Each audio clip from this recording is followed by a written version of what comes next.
자, 13번. 도시개발법상 도시개발구역의 지정, 도시개발구역 지정에 관한 설명으로 틀린 것은 중앙행정기관의 장은 중앙행정부처의 장관 맞죠? 행정청이죠. 행정청은 국토교통 장관 행정청에게 제안합니까? 요청합니까? 요청. 그래서 관계 중앙행정위원장이 요청이 있으면 국토교통 장관이 직접 도시개발구역 지정할 수 있다. 맞죠? 그 국토교통부 장관의 지정 대상이 5개잖아요. 보면 기억날 정도로 살짝 암기를 하셔야 됩니다. 그 다음에 2번. 도시개발구역을 2개 이상으로 분할하여 지정할 수 있죠. 그때는 분할 후 사업 시행 지구의 면적이 각각 1만 제곱미터 이상 규모로 분할 지정이 가능합니다. 3번. 도시개발 사업을 시행하려는 구역 면적이 100만 제곱미터 이상이면 공람기간이 끝난 후 주민의견 청취를 위한 공청회 개최가 의무화됩니다. 이것도 수업 시간에 제가 강조를 드리거든요. 이것도 단독 출제된 적이 있다고. 도시개발구역 지정 절차에서 그 주민의견 청취를 위한 공람기간 만료 후 주민의견 청취를 위한 공청회 개최가 의무화되는 것은 면적 규모가 100만 제곱미터 이상인 경우예요. 3번이 정답이 됩니다. 4번. 광역도시계획과 도시군 기본계획이 수립되지 아니한 경우에는 녹지지역 중 자연녹지지역 줄 거예요. 도시적 외의 지역 중 계획관리지역 미칠 거예요. 계획관리지역에 도시개발구역 지정할 수 있다. 맞습니까? 네. 4번이 조금 어려울 수 있죠. 앞에 보시죠. 앞에 봐주세요. 여러분, 도시적이에요. 도시적. 나가면은 도시지역 외 그렇게 되잖아요. 자, 도시지역에서 주거지역, 상업지역, 공업지역, 녹지지역. 녹지지역 3개가 있죠. 녹지지역은 보전 녹지, 생산 녹지, 그리고 자연 녹지 이렇게 됩니다. 보전 녹지지역은 도시개발법상 도시개발구역 지정할 수 있다, 없다 그렇게 되죠. 그 다음에 여기서 주거지역, 사업지역, 공업지역은 보전 용도입니까? 유보지역입니까? 개발 용도입니까? 개발 용도. 시가화 용도. 같은 말이에요. 개발 목적이고 대부분 개발이 완료된 지역이에요. 본래부터 신도시 개발, 도시개발을 목적으로 지정된 땅이라는 뜻이죠. 그래서 광역도시계획과 도시군 기본계획 수립 여부와 관계없이 도시개발구역 지정이 가능한데, 잘 보세요 이제. 자연녹지지역과 생산녹지지역과 도시지역 외의 지역은 유보지역 내지는 보전지역이기 때문에 본래부터 도시개발 목적으로 지정된 용도지역은 아니잖아요. 그래서 이 지역은 개발된 지역입니까? 미개발 지역입니까? 미개발 지역이라. 미개발 지역. 우리 이렇게 배웠잖아. 이 미개발 지역을 대상으로 도시개발구역 지정할 때는 이 지역을 대상으로 무엇이 수립되어야 됩니까? 이 지역에 대한 장기적인 발전 방향을 제시하는 광역도시계획과 도시군 기본계획이 수립이 되어 있어야 돼요. 이 광역도시계획과 도시군 기본계획에서 개발 가능한 용도로 정한 지역만 도시개발구역 지정하는 게 원칙이에요. 다만 광역도시계획과 도시군 기본계획이 수립되지 아니한 경우에는 녹지지역 중 무슨 녹지지역? 자연녹지지역이 하나여 도시개발구역 지정이 되고요. 도시지역 외의 지역은 어디만? 계획관리지역이 하나여 도시개발구역 지정될 수 있는 거죠. 이 부분도 기본서에 중요시 되어 있고요. 설명을 이렇게 그림 그리면서 늘 하는 영역이에요. 복습이 좀 필요한 것 같습니다. 내려오시죠. 5번. 지구단위 계획구역 미칠 거예요. 지구단위 계획구역으로 지정된 지역은 그 면적 규모에 대한 제한 없이 도시개발구역 지정할 수 있다. O 믿겠습니까? O. 거기 한번 들어볼까요? 여보세요. 도시지역에서 공업지역은 도시개발구역 지정되려면 최소 면적이 얼마 이상? 3만 제곱미터 이상이 되어야 되죠. 나머지 도시지역은 주거지역은 1만이죠. 상업지역도 1만 제곱미터 이상이죠. 자연녹지, 생산녹지 1만 제곱미터 이상이죠. 도시지역 외의 지역은 얼마죠? 30만 제곱미터 이상이 되어야 도시개발법상 도시개발구역 지정할 수 있잖아요. 단, 이 용도지역별 규모를 따지지 않고, 용도지역별 면적 규모를 따지지 않고 도시개발구역 지정이 허용되는 대상을 외웠잖아요. 어떻게 외우느냐면 취지계 협의, 취지계 협의, 취지계 협의. 취락 지구가 지정됐거나 지구단위 계획구역이 지정됐거나 개발 징조가 지정된 곳 등은 면적 규모를 따지지 않잖아요. 국가 균형 발전을 위해서 관계 중앙행정기관장과 협의하여 도시개발구역을 지정하는 지역, 이런 지역은 면적 규모를 따지지 않고 도시개발구역 지정이 가능하죠. 규모에 관계없이 도시개발구역 지정이 허용되는 대상, 취지계 협의. 그래서 5번 보십시오. 지구 단위 계획구역으로 지정된 지역은 그 면적 규모에 제한 없이 도시개발을 지정할 수 있다. OX 5.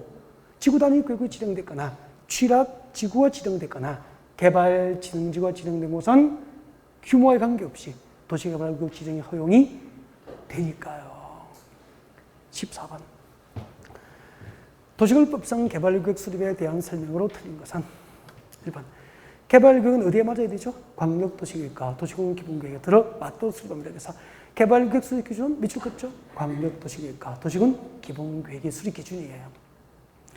환지 방식으로 도시개발 사업을 하기 위한 개발구역 수립 시에는 동의 요건이 필요하죠? 사업 대상 토지 면적 3분의 2, 토지 소유자 총수 2분의 1 이상의 동의를 얻어서 개발구역 수립이 가능합니다. 3번, 위 2번의 토지 면적 상정 시에는 국공지 면적이 포함됩니까? 제외됩니까? 포함됩니다. 4번, 도시개발구역 밖에 밑줄 긋죠. 기반시설 설치에 필요한 비용 부담 계획주가 기반시설 설치에 필요한 비용 부담 계획은 밑줄 긋죠. 도시개발구역 지정 후 개발계획에 포함시킬 수 있다. 5 몇 씁니까? 5. 도시개발구역 지정 후 개발계획에 포함시킬 수 있는 사항의 4개가 있죠. 구역 지정 후 개발계획에 포함되는 사항 4개를 외우라고 하거든요. 19개 중에서 이 4개만 외우라고 그래요. 콕 찍어드려요. 기본서에 가면은 암기라고 되어 있단 말이에요. 그걸 외울 때 이렇게 외우잖아. 기수, 세단. 기수는 세단을 탄다. 들어본 적 있습니까? 기수. 경마장에 말 타는 선수. 기수도 출퇴근할 때는 말 타고 출퇴근합니까? 세단차를 탑니까? 세단차. 기수는 세단을 탄다. 기가 뭐죠? 기반시설 설치에 필요한 비용 부담 계획, 수용과 사용의 대상이 될 토지 등의 세부 목록, 세입자 주거 및 생활 안정 대책, 단계별 사업 추진 계획에 관한 사항 등이에요. 다 적어 드릴 수가 없다고 기본서 확인하시면 됩니다. 다 있는 것들이니까. 네. 가면은 요거 18개 중에서 19개 중에서 이거 4개만 암기라고 하고 암기방법 딱 체크되어 있을 거예요. 점검해 주시면 됩니다. 네. 하시면 돼 이제. 이렇게 오늘을 망쳐도 그 영역을 복습하시면은 본 시험에서는 살아서 돌아올 수 있다니까. 괜찮아요. 아싸. 그다음에 5번. 보존녹지지역의 도시개발구역 지정할 때는 도시개발구역 지정 후 개발계획을 수립할 수 있다. 도시개발구역 지정 이후에 개발구역 수립이 허용되는 대상은 단독 출제가 됐었다고 그랬죠? 단독 출제가 됐었다니까. 시험에 자주 나오고요. 이런 건 암기 꼭 해야 된다고. 여러분, 도시개발구역 지정 이후에 잠깐만요. 우리 도시개발 사업 절차가 이렇게 진행되잖아요. 제일 먼저 뭐 하죠? 계획적인 신도시 개발이 필요한 지역에 대해서 도시개발구역 지정을 고시합니다. 지정권자가 도시개발구역 지정을 하려면 동시에 뭐 해야 되죠? 개발계획을 수립합니다. 맞죠? 이렇게 쭉 나간다고. 그때 제가 이 개발계획은 제일 먼저 하는 게 수립식입니다. 언제 수립할까? 이게 기본서에 가면 탁 찍어놨단 말이에요. 이게 단독 출제가 되기도 하고 자주 나오거든요. 제일 중요해요. 그러면은 언제 수립하는 게 원칙이죠? 지정 후입니까? 지정하려면입니까? 지정권자가 도시개발구역 지정을 하려면 동시에 개발, 이 두 가지는 시점이 동시에 이루어지는 거야. 지정권자가 도시개발구역을 지정하려면 개발계획을 수립하는 게 원칙인데 예외적으로 구역 지정 후에도 도시개발구역 지정 후에도 개발계획 수립 허용되죠? 이거 지정 후 개발계획 수립 대상은 진짜 시험이 자주 나온 거죠. 제가 기억하기로 10년 내에 단독 출제만 2번, 그리고 이렇게 종합적으로 반영된 것은 수차례 있다고. 어디죠? 자연녹지, 생산녹지, 도시지역, 외 이렇게 쭉 나가잖아. 자연녹지지역과 생산녹지지역과 도시지역, 외지역, 그리고 혁신도시 건설 지역, 그리고 도시개발구역 전체 구역 면적 중에서 이게 단독 출제됐다고. 주상공 면적 합계가 주거지역, 상업지역, 공업지역 면적 합계가 전체 구역 면적이 얼마? 100분의 30 이하. 이게 40% 이하 그렇게 시험 나왔다고. 기억납니까? 자연녹지, 생산녹지, 도시적 외지역 등은 구역 지정 후 개발구역 수립에 허용되는 거예요. 너무 중요한 지문들이에요, 지금. 이걸 제발 좀, 오늘 점수 좀 낮더라도 기본서 펼쳐놓고 한번 확인해 보세요. 하나하나 확인해 보면, 야, 밑줄 긋구나, 별표했구나, 설명이 열심히 들은 부분이구나, 이것들을 좀 확인하고, 다음에 같은 명에서 안 틀렸으면 좋겠어. 비슷하게 문제가 나왔을 때. 그러면은 여러분 살아서 돌아올 수 있다니까. 힘내시고. 오늘은 좀 망쳤지만. 그래서, 그리고 5번 봐요, 5번. 보존록 지정은 봐. 보존록 지정은 본래부터 도시개발법상 도시개발구역 지정이 허용되지 않은 유일한 용도지이잖아요, 도시지역에서. 맞잖아요. 정답은 5번이에요. 15번. 도시개발 사업 시행자에 관한 설명으로 틀린 것은 도시개발 사업 시행 누가 지정하죠? 지정권자가 지정하지. 도시개발 사업 전부 동그라미. 전부를 무슨 방식? 환지 방식으로 하면 도시개발구의 누구? 토지 소유자 조합을 사업 시행 지정하는 게 원칙이잖아요. 다만 토지 소유자 또는 조합이 개발구역 수립 고시부터 1년 내에 시행자 지정 신청을 하지 않는 경우 등 일정한 사유가 있으면 관할 지방자치단체 등을 시행자로 지정할 수 있죠. 네. 이 부분도 동그라미 3번 지분도 작년에인가 시험 나왔잖아요. 이 부분이. 4번. 한국철도공사법상 한국철도공사는 역세권 개발 사업을 시행하는 경우에만 시행자로 지정될 수 있다. 틀렸습니다. 한국철도공사법이 아니고 국가철도공단법.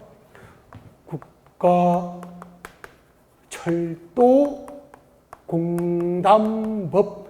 국가철도공단법이에요. 국가철도공단법상 국가철도공단입니다. 국가철도공단이에요. 국가철도공단법상 국가철도공단은 그렇게 바꿔야 돼요. 국가철도공단법상 국가철도공단은 역세권 개발 사업을 시행할 경우에만 도시개발 사업 시행으로 지정될 수 있는 거예요. 이것도 기출된 지문이에요, 이게. 그러니까 한국철도공사법상 한국철도공사는 모든 도시개발 사업 시행으로 지정될 수 있고요. 국가철도공단은 역세권 개발 사업의 하나여 도시개발 사업 시행으로 지정될 수 있다고. 이런 부분도 기본서에 가로 안에 들어가서 봐야 된다고. 기출됐던 지문이라고. 5번. 지정권자는 도시개발 사업에 관한 실시구역 인가를 받고 2년 내에 사업을 착수하지 않으면 시행자 변경할 수 있죠? 뒤에 적어요. 시행자 변경 사유 확인. 시행자 변경 사유 확인. 시행자 변경 사유가 4개가 있다고. 그 4개가 통째로 나온 적도 있죠? 그 중에서 가장 대표적인 게 이거예요. 실시구역 인가를 받고 몇 년? 2년 내에 공사 착수를 하지 않은 시행자는 그냥 둡니까? 변경할 수 있습니까? 변경할 수 있다. 시행자 변경 사유를 확인을 하셔야 돼요. 16번. 도시개발법상 원행지 개발, 원행지 공급에 관한 설명입니다. 공급될 수 있는 원행지 면적은 도시개발구역 전체 토지 면적 얼마? 3분의 1 이내로 한정하잖아요.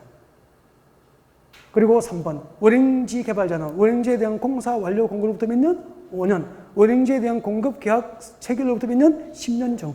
먼저 끝나는 기간 안에 매각이 제한되죠? 단, 국가 등은 매각 제한 대상입니까? 제외입니까? 제외. 원행지 개발자 선정은 대부분이 국가 등 공공개발자이기 때문에 수의계약 방법으로 선정하는 게 원칙이잖아요. 그리고 원행지 공고가격은 좀 외워야죠. 개발계획에 반영된 동그라미 하죠. 감정가격 동그라미. 감정가격에 뭘 더하죠? 공사비 동그라미. 감정가격 플러스 공사비용 금액을 기준으로 줄 거죠. 사업 시행자와 원행지 개발자가 협의 결정하자니 암기해야 되죠. 원행지 공급 가격은 감정 가격 플러스 공사비용 금액 기준으로 사업 시행자고 원행지 개발자가 협의 결정합니다. 외워야 됩니다. 그래서 1, 3, 4, 5는 늘 우리가 열심히 준비했던 지문이기 때문에 2번을 좀 낯설게 출제해도 되겠다고 2번을 제가 정답으로 결정한 거라고. 대통령령으로 정하는 공공기관 동그라미. 공공기관은 원행지 개발자로 선정될 수 있지만 정보 출연기관은 원행지 개발자가 될 수 없어요. 원행지 개발자로 선정될 수 있는 자는 공공개발자 누구죠? 국가, 지자체, 공공기관, 그리고 지방공사. 원행지 개발자로 선정될 수 있는 자, 공공개발자는 국가, 지자체, 공공기관, 지방공사. 공공기관은 들어가는데 여기에 누가 들어가지 않죠? 정부, 출연 기관은 원지개발자가 될 수 없어요.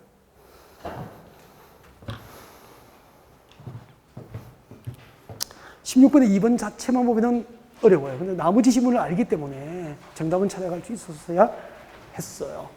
17번 보겠습니다.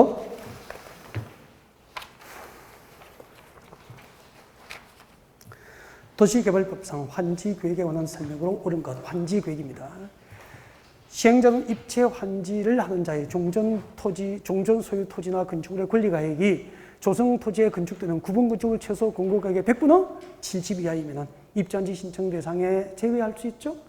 1번이 정답이에요. 입제한지 신청자의 종전 소유 토지나 건축물의 권리가액이 새로 조성되는 토지에 건축되는 구분 건축물 최소 공고가액의 100분의 70 이하인 경우에는 입제한지 신청 대상에 포함입니까? 제외입니까? 제외. 1번이 정답이죠. 거기 한번 들어볼까요? 이런 거 설명을 이제 확대를 해버리면 너무 길어져서 이게 힘들어지는 건데,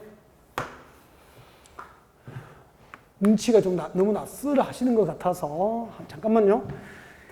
여러분, 도시개발 사업전 종전 토지 400번지, 100제곱미터의 농지가 있었어. 농지 소유자는 병이었습니다. 병. 종전 토지 400번지, 100제곱미터 병의 토지였다고. 토지 부담률이 50%면 병원 종전 토지 면적 100제곱미터 50%에 해당하는 땅을 보류지라는 이름으로 신도시 개발을 위해서 부담해야 되는 거 맞죠? 그럼 병이 환지받을 수 있는 면적이 얼마죠? 나머지 50제곱미터를 환지받을 수 있는데 50제곱미터 약 17평, 16, 7평이니까 평수가 지목이 대지여도 건축하기에 면적이 충분합니까? 작습니까? 작죠. 이걸 뭐라 그래요? 과수토지, 과수토지.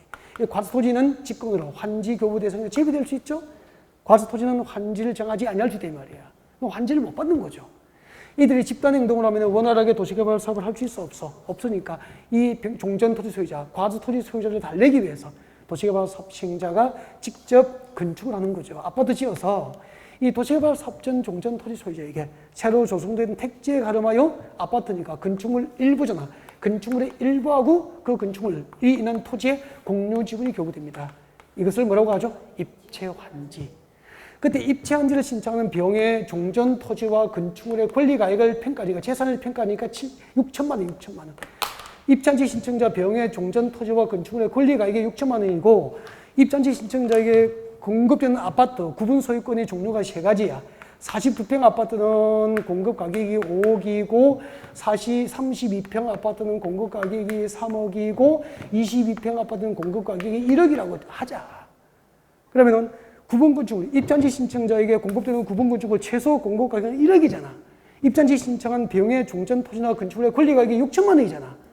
이렇게 구분 건축물 최소 공급 가격의 종전 토지나 건축물의 권리 가격의 70% 이하, 100분의 70 이하이면은 병원 아파트 입주권, 입자한지 신청 대상입니까? 제외될 수 있습니까? 제외될 수 있지만 단 여기 붙잖아. 주택 소유자는 권리 가액과 관계없이 입자한지를 신청할 수 있다, 없다? 있다.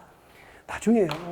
복습하다가 책 보고 하다가 이해가 안 되면 인터넷 강의를 한번 들어보세요. 도시개발법 3시간이면 들을 수 있잖아. 3시간을 듣고 문제를 다시 한번 봐줘요. 확 들어올 거예요. 진짜 엉뚱한 문제를 안 냈구나. 정말 기출문제 근거래고요. 정말 출제에 촉이 오는 곳을 문제로 만들었다고. 제발 알겠죠? 네. 제가 아까 쪽지우지 말라고 한 거 아니 암기카드 공법 아니 공법. 공법은 그렇게 쪽지나 만들어서 암기카드 외워서 되는 과목이 아니고 그런 문제는 4-5개밖에 없다고. 기본서 위주로 보라고 그랬지. 다른 과목은 관계없습니다. 예를 들면 중개사법 같은 것은 암기 과목이잖아 솔직히. 그럼 카드가 필요하죠. 효율적인 학습을 위해서. 오해 좀 하지 마. 진실로 하는 이야기잖아. 17번. 1번 다시 오세요. 시행자는 입체한지를 신청할 때 종전 소유 토지와 건축물의 권리가액이 조성되는 토지에 건축되는 구분 건축물 최소 공고가액이 얼마죠? 100분의 70 이하인 경우에는 입체한지 신청 대상에 제외될 수 있죠. 이게 정답이라고. 2번은 봐요. 환지 계획을 작성할 때는 종전 토지와 건축물의 7개잖아. 7개. 뭐죠? 위치, 지목, 면적, 토질, 수리, 이용 상황, 환경. 7개를 종합적으로 고려해야 되잖아. 이게 환지계획 작성 기준 7개 아닙니까? 이 7개와 기타 사항을 종합적으로 고려해야 돼. 그 중에서 면적, 이용 상황, 환경 이 3개와 기타 사항을 종합적으로 고려하면은 도시 및 주거환경 제도법상 관리 처분계획 작성 기준이 되는 거라고. 알겠죠? 환지계획 작성 기준하고 관리 처분계획 작성 기준을 구별을 하셔야죠. 선생님 그 3개 뒤에 덩이에 붙었으니까 아니에요. 덩이에 붙어도 안 되는 거라고. 덩이에 뿔라도 안 돼요. 틀렸죠? 3번. 행정청이 아닌 시행자가 작성한 환지계획 인가권자는 진중하다 그랬죠?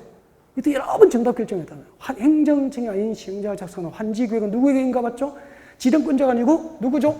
정확하게 특도, 제주, 특별자치도지사, 시장, 군수, 구청장, 환지계획 인가권자, 특도, 시장, 군수, 구청장. 제발 이런 건 필수 암기사항이에요. 네.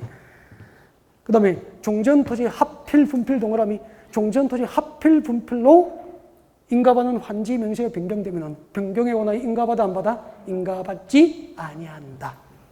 합필 분필로 인한 변경, 동의에 의한 변경, 지적 측량 결과 반영을 위한 변경, 환지로 지정된 토지를 금전 청산하는 내용으로 변경 등은 변경의 인가를 받지 않죠. 이 부분도 기출 영역, 기출된 거죠.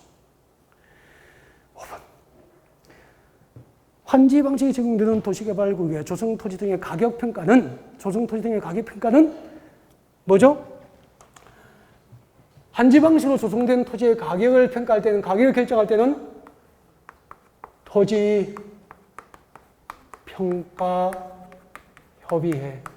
토지평가협의회 심의를 거쳐 결정합니다. 토지평가협의회 심의를 거쳐 결정하되 그에 앞서서 공인평가기관의 평가를 받게 하여야 한다. 18번. 도시개발법상 토지상환채권에 관련된 설명으로 틀린 것은 1번. 토지상환채권을 이전할 때 이전하는 방법은 많이 했죠.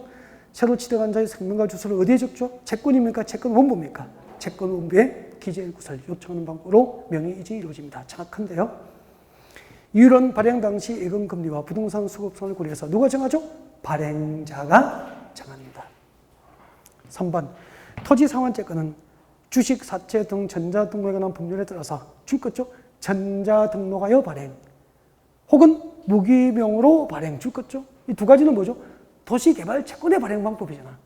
도시개발채권의 발행 방법은 두 가지. 전자등록 발행할 수도 있고 무기명 채권으로 발행할 수도 있고. 도시개발채권의 발행 방법이고요. 토지상환채권은 무기명입니까? 기명증권입니까?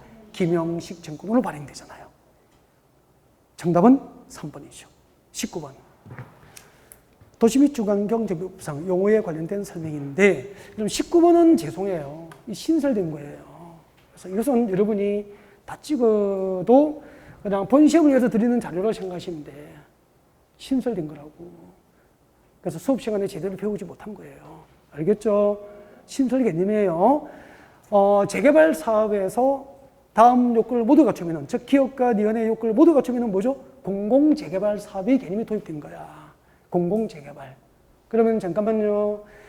지금까지 우리 재개발 재건축은 민간개발입니까? 공공개발이었습니까? 재개발 재건축은 민간개발이잖아.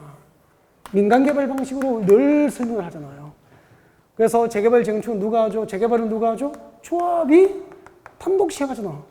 토지 등 소유자가 조합을 만들어서 단독 시행하는 게 원칙인데, 토지 등 소유자 숫자가 20인 미만이면은 20인 미만인 경우에는 조합을 만들지 않고 토지 등 소유자가 직접 단독 시행할 수도 있죠. 그래서 재개발 사업은 재개발 조합이 단독 시행하거나 토지 등 소유자가 단독 시행하니까 공공개발입니까? 민간개발입니까? 민간개발이잖아. 지금까지 민간개발 방식을 했는데 진짜 재개발 대상인데 그 지역의 토지 등 소유자가 조합을 만들어서 할 수 있는 경제적 여건이 안 되고 사업성이 없는 재개발 단지가 무지 많은 거예요. 그러면 민간에게 맡기면 재개발이 10년 뒤에도 20년 뒤에도 30년 뒤에도 안 되는 거야. 그래서 누가 나서야 됩니까? 공공이 나서야 되겠죠. 그래서 그 주거환경개발사업처럼 시당, 군수 등이 직접 하거나, 즉 서울, 부산은 구청장이 직접 하거나 주택공사 등을 지정하는 공공재개발 개념이 도입된 거예요, 이번에.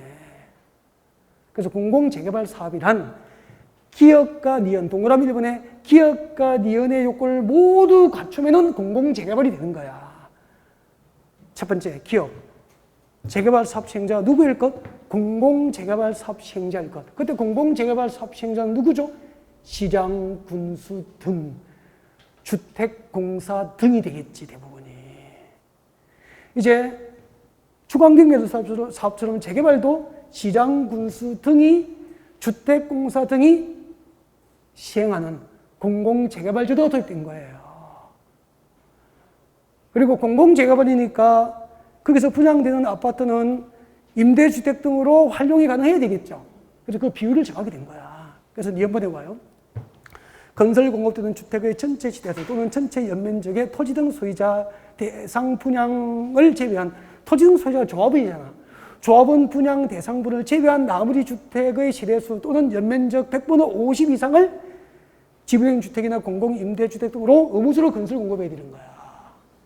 이런 공공재개발 사업에서 토지 등 소유자, 조합원 대상 분양분을 제외한 공공분양분은 전체 세대수나 연면적의 얼마? 100분의 50 이상을 공공분양하라 이 말이야. 공공분양 비율이 얼마나 돼야 되죠? 100분의 50 이상. 공공재개발 사업에서 공공분양 비율은 100분의 50 이상. 이거 외우면은 신설됐으니까 금방 맞출 수 있잖아. 안 배웠지만 신설됐으니까 준비하고 가셔야 될 것 같아서 문제를 드린 거예요. 그래서 이건 틀려도 괜찮은 겁니다. 근데 이런 건 똑 찍으면 또 맞죠, 우주. 기분 좋지 뭐. 자, 그 다음 내려와요. 다음 요건을 모두 갖추어 시행하는 재건축은 무슨 재건축? 공공재건축입니다. 공공재건축도 역시 조합이 합니까? 재건축, 공공재건축 사업 시행자가 됩니까? 공공재건축 사업 시행자일 것. 이때 공공재건축 사업 시행자 누구죠? 시장, 군수 등 주택공사 등이 되는 거예요. 그리고 종전의 용적률과 토지 면적, 기반시설 현황을 고려해서 공공재건축 사업을 추진하는 단지의 주거죠. 종전 시대수의 100분의 60시대, 100분의 60시대수 이상을 건설 공급합니다. 그러니까 종전 세대수의 100분의 60 이상을 의무 건설계에서 네, 그 의무 건설계 100분의 60 이상을 의무적으로 줄입니까? 공급량을 늘립니까?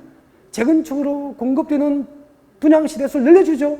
그러면은 그것을 팔아서 일반 분양해서 재건축 사업비를 충당해서 사업성을 개선해 주는 거예요.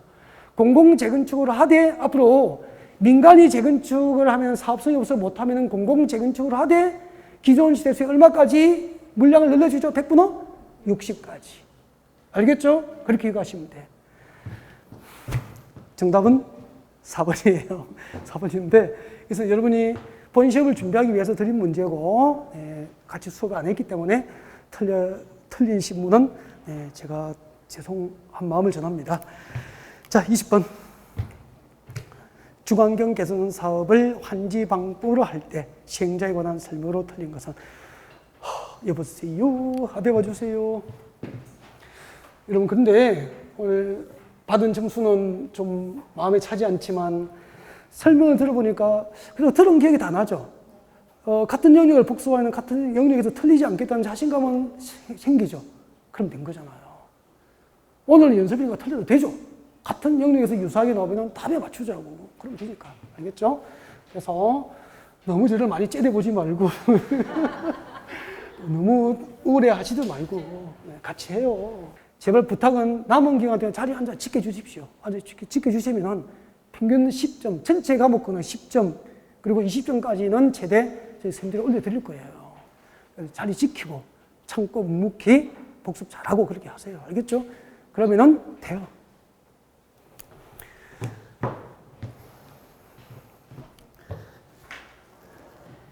표정들이 제 말을 믿어야 되나 이런 표정 믿으세요.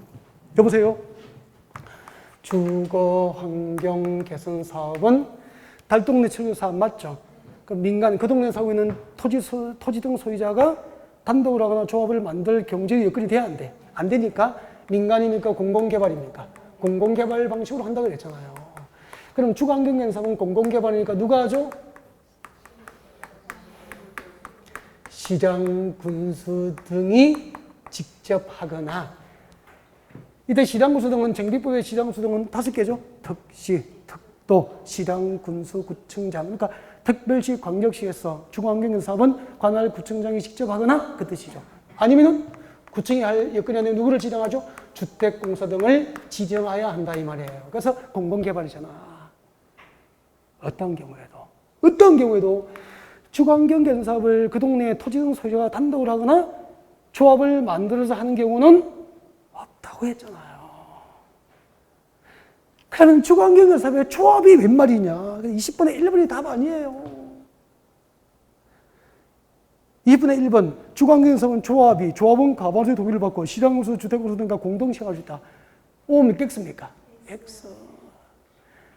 조합이 할 수 있어 없어? 없잖아요. 민간개발이 아니잖아. 공공개발이니까. 잠깐만요. 그때 주관경영사업을 할 때 잠깐만 시장공사이 직접 하거나 주공등을 지정할 때는 동의요건이 중요하다고 그랬죠. 이 동의요건이 시험에 요즘에 나온다니까. 동의요건. 주관경영사업의 사업시행 방법이 몇 가지가 있어요. 어떻게 외웠죠? 스스로, 환수가 있는 거. 설명 안 들으면 못 외워. 책을 줘도 못 외운다고. 4가지 방법이 있는데 토지 등 소유자가 스스로 주택을 보전, 정비, 개량하는 방법 맞죠?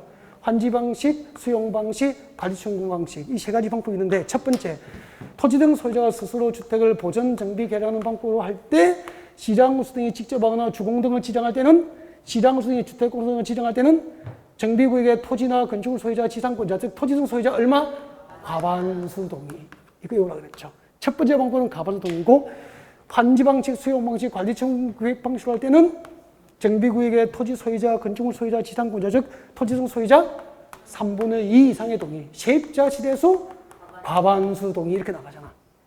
세입자 시대수가 토지 등 소유자의 2분의 1 이하인 경우에는 세입자 동의 절차를 거치지 아니할 수 있다. 그럼 여기는 20분 다시 봐요. 주관경영사업을 무슨 방법으로 하죠? 환지로 공고하는 방법. 환지 방식으로 한다고. 그러면 잠깐 환지 방식으로 할 때는 시장공사 등의 주공등을 지정할 때는 토지 등 소유자 얼마? 3분의 2. 세입자 시대수 과반수. 그래서 동그라미 2번 봐요. 시장공사 등이 주택공사 등을 사업시행으로 지정할 경우에는 정비 예정구역의 토지나 건축물 소유자, 지상권자의 즉 토지 등 소유자의 줄 것죠? 3분의 2 이상의 동의와 세입자 시대수 과반수 동의를 받는 게 원칙인데 3번 내려와요. 세입자 시대수가 계속 줄 거예요. 세입자 시대수가 토지 등 소유자의 2분의 1 이하인 경우에는 세입자 동의 절차를 거치지 아니할 수 있다. 근데 4번 줄 거죠. 천재지변 등 불가피한 사유로 긴급한 경우에는 언제 동의서 받으러 다닙니까? 천재지변으로 지금 달동네 산사태가 무너지고 있는데 이때는 토지 등 소유자나 세입자 동의를 거치지 않고 시장공사이 직접 할 수도 있다 없다? 있다. 이해가 됐습니까? 요즘에는 이 동의 요건에서 시험이 정답이 많이 결정됩니다. 주관경영사업은 공공개발인데 4가지 방법 중에서 첫 번째 방법을 할 때는 토지 등 소유자 과반수. 두 번째, 세 번째, 네 번째 방법을 할 때는 토지 등 소유자 3분의 2. 세입자 시대수 과반수. 기출문제의 근거를 두고 지금 만든 문제입니다. 꼭 암기하셔야 돼요. 이해가 안 되면 이거 외울 수가 없다니까. 자료 줘도 못 외워. 손도 못 대요. 이해하시고 외워야 돼. 넘겨요. 21번 도시 및 주관경 정비법상 조합원 자격 등에 관련된 설명으로 틀린 것은 1번 조합원은 토지 등 소유자로 한다. 맞습니까? 정비사업 쪽의 조합원은 토지 등 소유자로 한다. 이게 원칙이잖아. 가로 안에 재건축 사업의 경우 토지 등 소유자는 재건축 사업에 동의한 자에 한하여 조합이 되잖아요. 정확하죠? 2번 토지 또는 건축물의 소유권과 지상권이 여러 명의 공유에 속하면 여러 명을 대표하는 한 명만 조합원을 보잖아요. 이것도 연습 많이 했잖아요. 투기가 알지고 동그라미, 투기가 알지고 지정된 재건축 사업 동그라미, 투기가 알지로 묶인 재건축 단지는 언제부터? 조합 설립 인가 후 줄 거예요. 여기 안 나와 있지만 재개발 사업은 관리 처분 계획 인가 후부터, 재건축은 조합 설립 인가 후, 재개발은 관리 처분 계획 인가 후. 해당 정비 사업의 건축물과 토지를 양수한 자는 조합이 될 수 있다 없다? 없다. 이게 원칙이잖아. 단 4번에 상속 동그라미, 이혼 동그라미. 상속과 이혼으로 양도 양수가 이루어지면은 조합이 될 수 있다. 상속과 이혼은 투기 목적이 아니고 불가피한 사정이니까. 단 5번 사업 시행령 위 3번에 따라서 조합원 자격을 취득할 수 없게 된 자의 토지와 건축물에 관한 권리는 앞으로 입주권을 교부할 수 있어 없어? 없기 때문에 매도 청구 대상입니까? 손실보상합니까? 손실보상. 그 권리를 손실보상을 해야 되잖아요. 5번이 정답이 되죠. 매도 청구 대상입니까? 손실보상을 해야 합니까? 손실보상을 해야 한다. 조합 설립인가 이후에 정비구역의 토지나 건축을 양수받은 자는 조합원이 될 수 없잖아요. 그 조합원이 될 수 없는 자, 비조합원의 양수받은 토지와 건축은 아파트 입주권으로 교부할 수 있어 없어? 없으니까 그 권리를 손실보상해서 내보내는 거예요. 5번이 정답입니다. 22번. 도시 및 주거환경 정비법상 재건축 사업에 관한 설명으로 틀린 것. 재건축입니다. 1번이 정답이잖아요. 여러분, 재건축 사업의 개념이 어떻게 되죠? 재건축이 뭐죠? 재건축이란, 여보세요? 정비 기반 시설. 정비 기반 시설이 불량한 지역입니까? 양호합니까? 양호하고.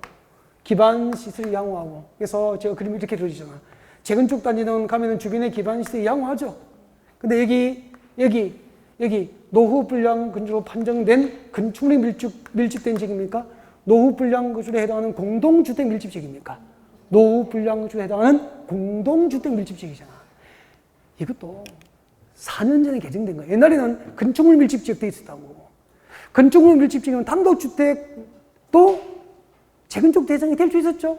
근데 2017년도에 정비법이 개정이 됐어. 기반시설이 양호한데 그 동네에 노후 불량 건축으로 판정된 건축물 밀집 지역이 아니고, 건축물 밀집 지역은 단독주택 단지도 포함돼 버리잖아. 그래서 바꾼 거라고 했잖아. 공동주택 밀집 지역이에요. 공동주택. 그러면은 공동주택 밀집 지역의 하나의 재건축 대상이 되니까 단독주택 밀집 지역은 기반시 양호하더라도 단독주택 밀집 지역은 재건축 대상이 될 수 있어 없어? 없다 이 말입니다. 이런 거 틀리면은 저에게 좀 미안해 하셔야 되는 거 아닐까요? 재건축이 무엇인지 물어봤는데. 그러니까 공법은 정확한 어떤 법적인 개념을 이해하고 그 다음에 제도를 보는 방법으로 나아가야 되구나. 제도를 보라는 것은 단어 외우고 숫자 외우지 마라 이 말이에요. 단어 숫자 위주로 많이 하시면 안 돼요. 그러니까 단어 숫자도 필요한데 가끔 수업 시간에 하는 것만 하시면 돼요. 숫자를 따로 뽑아서 외우고 할 필요는 없다고. 기출문제를 보시면 되잖아. 숫자가 정답을 결정한 문제는 2문제, 1문제에 불과하니까. 800개를 뽑아서 외우는 것은 이상한 거잖아요. 800여 개 4배가 되는데. 자, 보겠습니다. 그래서 1번이 정답이에요. 재건축이란 기반시설 양호한데 노후 불량주에 해당하는 공동주택 밀집지역에서 주거환경 개선을 목적으로 한다. 그렇게 해야 됩니다. 근데 주거환경 개선에서 개선은 좋게 고치는 겁니까? 철거 방식으로 했습니까? 철거 방식. 나머지는 안 읽겠습니다. 23번. 도시 및 주거환경 정비법상 관리처분계획에 관한 설명으로 틀린 것은 관리처분계획은 분양 대상자별 종전 토지와 건축물 명시에 및 사업시행계획 인가 고시가 있은 날 기준 줄 것죠. 사업시행계획 인가 고시가 있은 날 기준 줄 것죠. 사업시행계획 인가 고시가 있은 날 기준으로 한 가격이 포함된다. 맞죠? 여러분, 관리처분계획에 포함돼야 할 그 자료 보세요. 관리처분계획에 포함돼야 할 종전 토지와 건축물의 가격을 산정하는 기준일자는 조합 설립 인가 고실 기준입니까? 사업시행계획 인가 고실 기준입니까? 관리처분계획 인가 고실 기준입니까? 사업시행계획 인가 고실 기준이라고 그랬죠. 거기서 중요한 것은 사업시행계획 인가 고시가 있은 날 기준, 이게 핵심이야. 그러니까 관리처분계획에는 조합원의 종전 토지와 건축물의 가격을 관리처분을 정해야 되는데 그 가격을 정하는 시점이 사업시행계획 인가 고시가 있은 날 기준으로 조합원의 종전 토지와 건축물의 재산이 가격으로 결정되는 거예요. 여보세요? 여러분 아파트 재건축 하잖아요. 여러분 아파트 재건축 하면은 나중에 저 재건축을 여러분 지금 24평 아파트 가지고 있다고 30년 된 사용 입주 30년 된 24평 아파트 가지고 있다고. 그럼 재건축 하면은 여러분 24평 받을까요? 그래, 24평 받는다고 하자. 24평 아파트를 재건축 받는데 새 아파트잖아 이제. 이 추산액이 24평 새로 분양받는 이 아파트 추산액이 9억이에요. 9억이야. 그럼 여러분의 살고 있던 종전 아파트 가격을 평가해야 될 거 아니야. 그 가격이 6억으로 평가됐어. 그럼 여러분은 얼마 내놔야 됩니까? 3억을 내놔야 새 아파트 분양 키를 받을 수 있는 거예요. 그럼 조합원 입장에서는 조합원이 소유하고 있는 종전 토지나 건축의 가격이 높게 평가돼야 됩니까? 낮게 평가돼야 됩니까? 높게. 조합 설립 인가 고시를 기준으로 하면 상당히 사업 절차 앞부분이기 때문에 그때는 가격이 많이 안 올랐잖아. 관리청의 인가 고시가 있으면 그 다음에는 공사 시작되니까 관리청의 인가 고시에서는 상당히 높은 가격 8억이잖아. 그래서 중간을 합의받아 그랬잖아요. 조합 분양 신청한 조합원의 종전 토지와 건축물의 재산을 평가하는 기준일은 사업 시행 계획 인가 고시를 기준으로 되는 거예요. 그래서 관리청 계획에는 조합원의 종전 토지와 건축물의 정확한 명시표하고 사업 시행 인가 고시가 있은 날 기준으로 선정된 종전 토지와 건축물의 가격이 관리청 계획에 포함된다고 그림 그리고 현장 이야기하면서 막 설명하거든요. 그 문제예요. 그래서 1번 맞죠? 23번에 2번. 위 1번의 재산을 평가할 때는 관리청계획에 포함되어야 할 종전 토지와 건축의 재산을 평가할 때는 주관경계선 사업과 재개발 사업은 재산 평가 방법이 똑같죠? 주관경계선 사업과 재개발 사업은 줄 거예요. 시장 구성이 선정 계약한 2인 이상의 감정평가법인 등이 평가한 금액을 산술평가에서 정합니다. 재건축은 어떻게 되죠? 재건축할 때 조합원의 재산을 평가할 때는 재건축은 공익을 위해서 합니까? 조합원의 이익을 위해서 합니까? 조합원의 이익을 위해서 하는데 여러분 아파트 재산을 평가할 때 구청장이 감정평가업자를 일방적으로 선정하면 기분 좋아요? 안 좋아요? 안 좋잖아. 그래서 재건축 사업의 재산을 평가할 때는 시장 군수 등이 선정 계약한 감정평가법인 등 1인 이상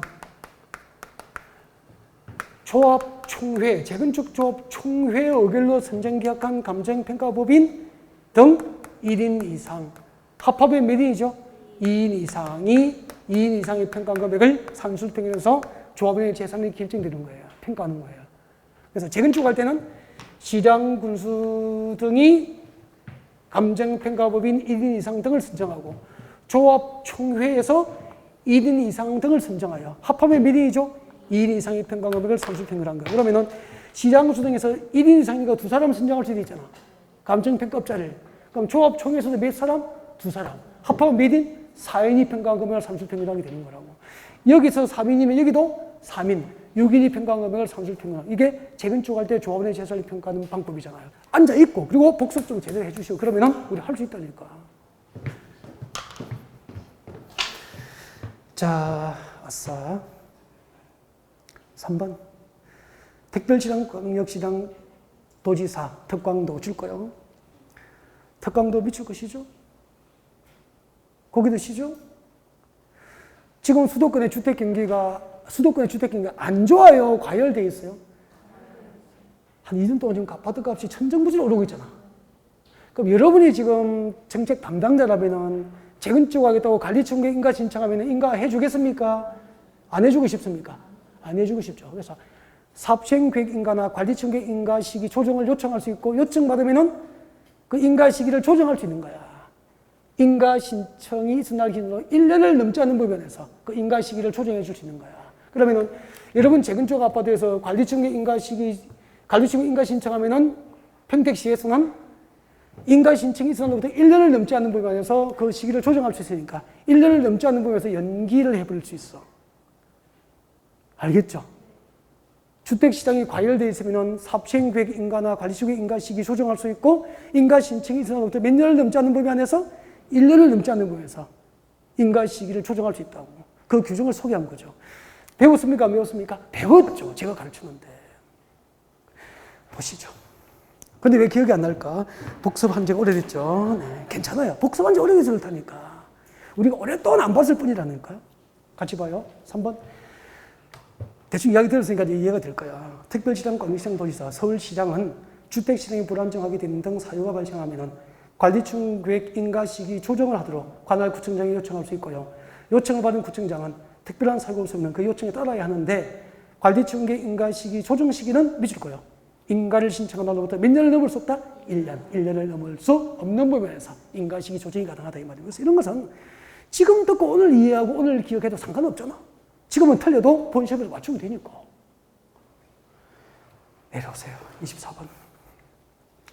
도시 및 주관경 정비법상 정비구역 해제에 관한 설명으로 빈칸 A, B, C의 순서로 알맞은 것은 여보세요. 정비구역 해제는 두 가지가 있죠. 강행 규정하고 즉 의무적 해제하고 일정한 사유에서는 정비구역 지정을 해제하여야 한다 했죠. 정비구역 지정을 해제하여야 한다. 일정한 사유에서는 정비구역 지정을 해제하여야 한다. 직권해제가 있죠. 임의적 해제. 임의적 해제가 있죠. 지금 여기 문제는 임의적 해제. 해제 사유입니다.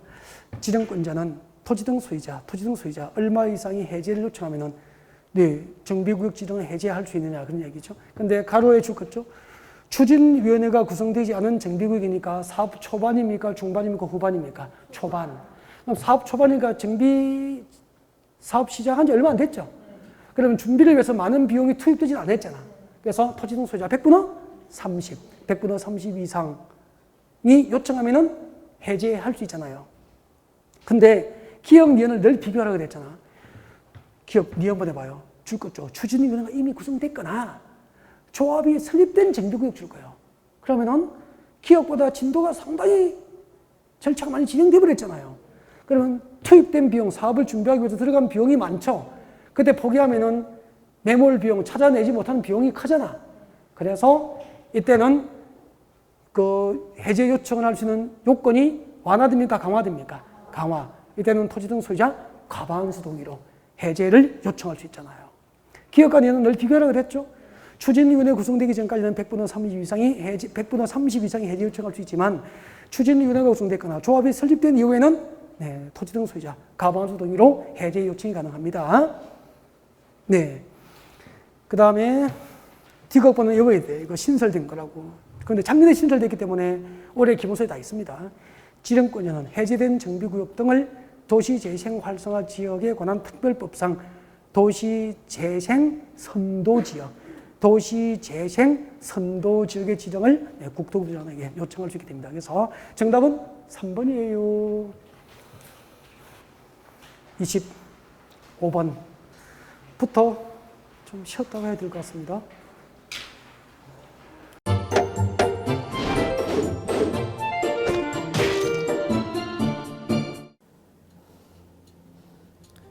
안녕하세요.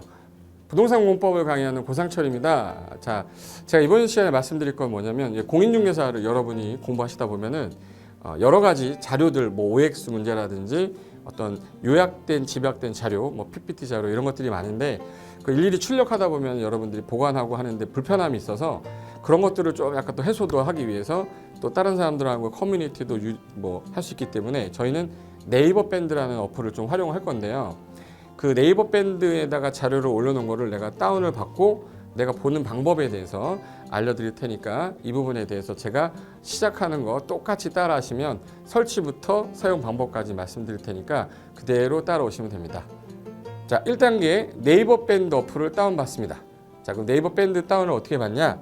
자, 플레이스토어 우리 안드로이드 버전으로 갈게요. 그래서 플레이스토어를 누르시면 화면이 바뀌면서 지금은 이제 컴퓨터 화면을 제가 이제 좀 크게 보이게끔 해놓은 거라서 여러분 핸드폰에는 아마 맨 위에 여기 검색창이라는 게 있을 건데 여기다가 제목을 넣는 거예요. 제목을 뭐라고 쓰냐면 네이버 밴드 아니면 밴드 이렇게 쳐도 돼요. 밴드 치면 제일 상단에 나오죠. 그래서 이제 네이버 요 밴드가 요 초록 색깔 바탕에 B자예요. 밴드. 그래서 이제 여러분은 설치 누르시면 됩니다. 자, 2단계 그럼 네이버 밴드를 일단 들어가셔야 돼요. 들어가서 검색하기 전에 밴드 어플을 누르면 위측 상단에 이 돋보기 모양이 있을 거예요. 이 돋보기 모양을 누르기 전에 우리가 이제 검색을 해야 되잖아요. 누르시면 검색 컨트롤 가요. 여기다가 우리 공수모라고 치면 돼요. 공수모 치고 엔터 치면 이제 그동안 이제 우리 공수모 관련된 게 나올 건데 제일 상단에 있을 겁니다. 그래서 여기 네이버 33개가 밴드가 나왔는데 그중에 여기가 1등이죠. 자, 그럼 이제 3단계 해당 공수모 밴드로 들어갔습니다. 그럼 들어가시게 되면 가장 첫 화면에 공인중개사 수험생 모임이거든요. 원래 그 수험생들만 위한 모임이기 때문에 시험 정보하고요, 어떤 자료들이 있어요. 뭐 OX 문제, 뭐 오지선다 문제, 그리고 이제 요약된 자료들, 그런 거 공부할 수 있는 활용하는 어떤 밴드고요. 이 강의와 관련된 어떤 특강이 있다거나 할 때 공지사항 같은 거, 그리고 지속적으로 교수님들께서 자료를 올려드릴 거기 때문에 요 관련된 자료 관련된 거 어떤 거 있는지 잠깐만 한번 보겠습니다.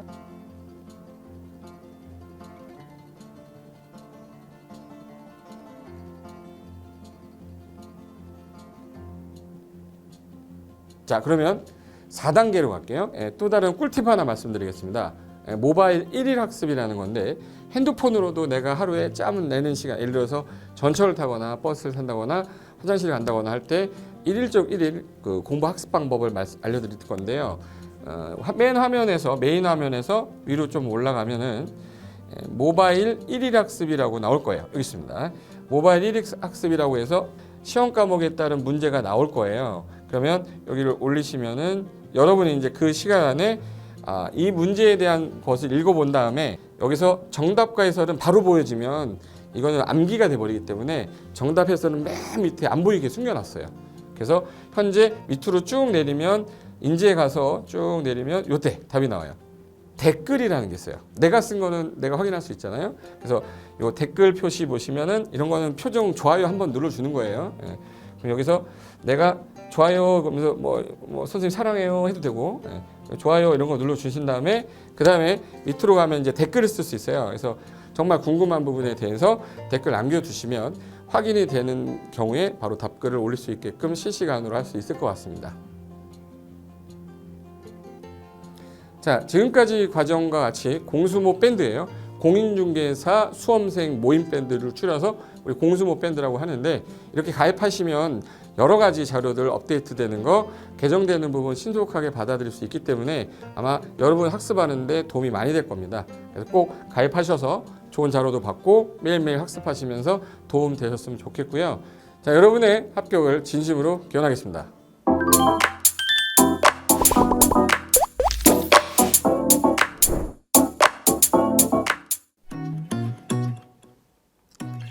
자, 안녕하십니까. 자, 이번에는 부동산 실무, 일반인들이 어떤 도움을 받기 위한 관련된 밴드에 대해서 소개를 시켜드릴 건데요. 일단은 검색창에다가 여기 365 부스라고 치시면 돼요. 365 부스인데 365일 부동산 스터디라는 밴드예요. 네이버 밴드인데 요 365 부동산 스터디라는 밴드 일단 이거 클릭하시면 현재는 이제 4만 명 정도 되는 밴드인데요. 우리가 일반인들이 어떤 부동산 정보를 습득하는 데 있어서 이 정보를 얻기가 되게 쉽지가 않습니다.